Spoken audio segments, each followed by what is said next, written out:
Have you ever stopped to think how, I don't know, really simple things, everyday objects can end up tangled in these incredibly complex Oh, rules? absolutely. It often happens just because, well, people get involved, right? Human nature plays a huge role. Exactly.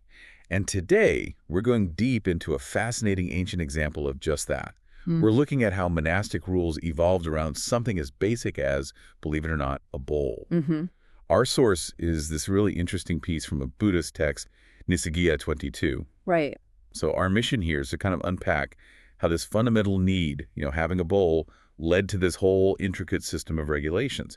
It tells us a surprising amount about managing communities and just how people are. And just to set the scene a bit, this text isn't some abstract philosophical treatise. It's actually a small part of a much larger guide for monastic discipline. Practical stuff, then. Very practical. It zooms right in on the day-to-day concerns, the real nitty-gritty of living in a spiritual community.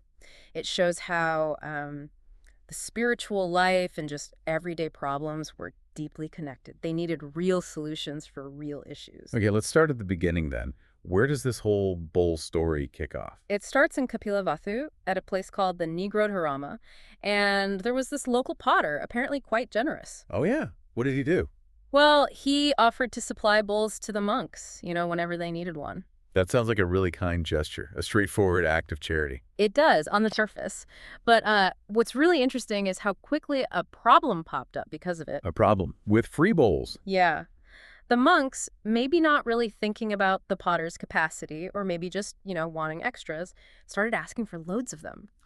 The text says they didn't know the proper quantity namatara janatva. They just kept asking for many bowls. And was it just about quantity or? Well, it mentions some monks with small bowls asked for large ones, and monks with large bowls asked for small ones. So maybe some fussiness or preference crept in, too. Okay, I can see where this is going. What was the impact on the poor potter? Huge. The text says he couldn't make his other pottery the stuff he needed to sell. Anyam vikaikai bansekato. So his business suffered. Exactly. He couldn't support himself, tanapinayapiti, and it says his whole family, wife and children, putadarapi sakilamanti, were struggling because he was just making bowls for the monks all the time. Wow. Okay, that's not good. How did people react, the wider community? Well, the public started criticizing the monks, the Sakyaputya ascetics, as the text calls them. They saw what was happening. And what about within the monk community itself? Even the monks who were known for having few desires, the Apita monks, they weren't happy about it either. They saw it as excessive. So pressure from outside and inside.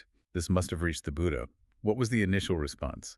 Yeah, it did. And his first rule was very, very direct. No ambiguity. What did he say? Basically, monks' bowls should not be requested. Period. Whoever requests one commits an offense of wrongdoing. Dukasa. Okay. A clear, strict stop sign. Problem solved. Well, you know how these things go. A strict rule often creates its own unforeseen issues. Ah, okay. So what happened next? Did this total ban work out perfectly? Not quite. It led to a new problem pretty quickly, actually. The text tells us about this one monk whose bowl genuinely broke. Padhovino hupi. Okay, a legitimate need for a new bowl now. Exactly. But because of the strict rule, bowls should not be requested, he felt he couldn't ask for one. Oh, no. So what did he do? He ended up having to go on his alms round using just his hands to collect food. Hathesu pachiakarati. Using his hands. Oh, I bet the public loved that. Not at all. They reacted again, criticizing the monks. They said they looked like heretics to begging like that. It was undignified. Right, that's definitely not the image they wanted. So this created a real tension. A huge tension between, the need for discipline and just the basic practicalities of living. The Buddha saw this, understood the bind the monk was in, and realized the rule needed tweaking. So an amendment was needed. Yes. He changed the rule. He allowed monks to request a new bowl if their current one was lost, apatasa, or broken, binapatasa. Okay, that sounds perfectly reasonable. Right. Addressing the actual problem without opening the floodgates again. Or did it? Well, enter human nature, stage left. It didn't quite end the issues. Oh, come. What now? There was this particular group of monks, the text calls them the Chabbaggiya bhikkhus. Seems they were often involved when rules got tested. The usual suspects, maybe? Something like that. They immediately started, let's say, exploiting this new allowance. What were they doing this time? They started requesting lots of new bowls, bahur pete vinya penti, again, but for really minor damage, like a tiny chip, apamatikina kansina, maybe a small crack, abamatikina pi banana, even just a scratch, vilikina matena pi, things that didn't really stop the bowl from being usable. So basically finding loopholes for the slightest imperfection. Exactly. And the result? The potter was back in the same situation, overwhelmed, unable to make a living. The public was unhappy again. It was like deja vu. You can almost picture the scene. This must have led to a much more detailed rule. It absolutely did. The Buddha then laid down a formal precept, a sikkhapada, that was much more precise, clearly designed to shut down this kind of exploitation for good. Okay, let's hear it. What did this new detailed rule say? It gets quite specific, it states. Whatever monk has a bowl that is less than 5 patches or bondages in a chipapanina patina and requests another new bowl, there is an offense involving relinquishment and expiation. Nissaggiya. Okay, less than 5 patches. What does that actually mean? How damaged is that? It means the bowl is still in pretty decent shape. It has no patches, or maybe just 1, 2, 3, or 4, so it's still quite functional. And they even define what counts as needing a patch. Oh, yes. The text defines things like a bantanakaso, a bowl without a crack big enough for a patch, specifically a 2-finger width crack, versus bantanakaso, one with such a crack. Very detailed. So no wriggle room there. And if a monk broke this rule, what happened? What was the relinquishment and expiation? Right, the Nissaggiya pācittiya. First, the improperly requested bowl had to be formally given up, relinquished, to the entire assembly of monks. Bhikkhu parisaya Nissaggiya. So in front of everyone. Yes. Then the offending monk was given the worst bowl the assembly had, pācittiya, like the most battered, oldest one available. Ouch. And they had to use that. They had to use it until it literally broke. And the process for giving up the bowl was also very formal, approaching the Sangha, arranging robes, bowing, kneeling, making a specific declaration. It was a serious, humbling consequence. Wow. Okay, and the rules didn't stop there, did they? There was something about distributing bowls. Correct. The rule also established the need for a specific monk, a pātigapaka, who would be officially appointed to manage and distribute bowls received by the community. And this person couldn't just be anyone, right? No, they needed specific qualities. They had to be impartial, not acting out of favoritism, dislike, confusion, or fear. And crucially, they had to know which bowls had been received and which hadn't. So, like an accountable quartermaster for bowls. Pretty much. And there was a formal process for appointing them, too. When distributing, the oldest monk, the pharaoh, got offered a bowl first. And they had to take it. Yes. Interestingly, the rule says the elder monk couldn't refuse the bowl out of some kind of misplaced compassion for others. Doing so is actually another minor offense, dukkaya. It shows a real focus on orderly process. Okay, so you finally get your legitimate new bowl. Are there rules about how you treat that? Absolutely. You couldn't just be careless with it. The text adds stipulations. Like what?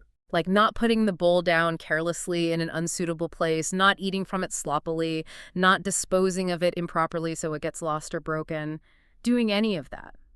Also, a dukkaya offense. It's incredibly thorough, covering every angle. It really is. Right down to the care of the object itself. The system aimed for mindful use, not just acquisition. But even with all this strictness, there were still exceptions, right? Times when requesting a bowl was okay. Yes, definitely. The rule wasn't meant to be needlessly harsh. It included clear exceptions where no offense anapai was committed. Which is crucial. So obviously if your bowl was genuinely lost or broken. Correct. Nothapatasa or binapatasa. That was the core reason for the allowance in the first place. What were the other exceptions? Well, you weren't penalized for bowls received for relatives, or if you were specifically invited to receive one, pavaritana. Okay. Or if you were getting it on behalf of someone else, sanyanasa paya, or if you bought it with your own money, atanotanena. Your own resources, fair enough. Also, exceptions for someone considered insane, akasa, recognizing diminished responsibility, and interestingly for the Adhikamika, the very first person who committed the original offense, kind of like a first offender grace. That's fascinating. It shows a real attempt to balance the strict rules with compassion and practical realities. Exactly. It's a nuanced system, not just a blunt instrument. So when we step back and look at this whole story, this deep dive into just one rule, about bowls. What does it really show us? Well, it shows so much about how community standards evolve, doesn't it? How something starting from simple charity Right, that generous potter. morphs into this really complex regulation because of, well, how people actually behave. It's all about adapting to unintended consequences. It's almost like watching governance evolve in miniature. Yeah, it's an ancient lesson in adaptive management. And it really highlights the incredibly detailed thought that went into things like ethical consumption, managing resources fairly, and just keeping harmony in the community back then, even for something as simple as a bowl. So, thinking about this for us now, what's the takeaway? This whole journey shows that rules, even simple ones, aren't always static, are they? Not at all. They live and breathe, shaped by how we interact with them. So maybe next time you run into a complicated rule, or even just a social custom that seems overly fussy, it's worth thinking. Whoa. What's the backstory here? What problem was this originally trying to solve? Yeah, and how did human nature, maybe, force it to become more complex over time? And it makes you wonder, how do we, in our own lives or communities or workplaces, find that balance, that line between genuine need and, unintentional excess or gaming the system? That's a great question. How do organizations today design rules? Rules that are strong enough to stop misuse, but still flexible enough for real needs, without accidentally creating a whole new set of problems. It's the same challenge, just in a modern context. Something to definitely keep thinking about, keep exploring, keep questioning these things, and please join us next time for another deep dive.